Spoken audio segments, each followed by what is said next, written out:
Хакасияның национальный архивы старғы немецтеріні құмыр қылып, бос оңдайынша көздік кемнен.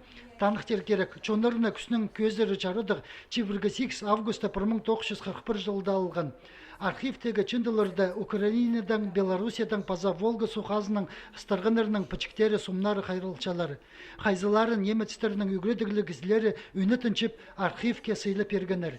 Оларының алынды ұлық доқысты мемориалы ұстыны сапарған.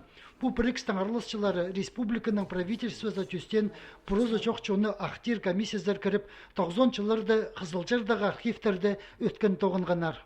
Бүгін чтон писшыл ол событияларға полша.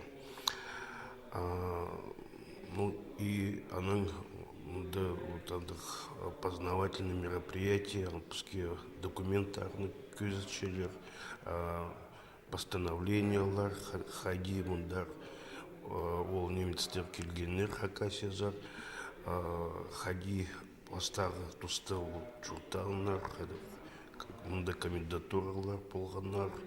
Тархының құмзынстық сарына чарылған көздіге Кибірлі Сайнагорстағы паза ағбындағы немецтерінің прикістері келпаршылар. Мұнда оларға чон алына телем сығарыл бенчітқан чарыдығыларына танызларға оңдай пейілче. Казахстанның Сибирзер стырған миллионер кізілердің Хакасиязар писмун азыр зылы чет болған. Чепрозы чоқ стырған чон праситіктен істеріні іштіп, начер сун теледірге көп көз қосқан паза қосша.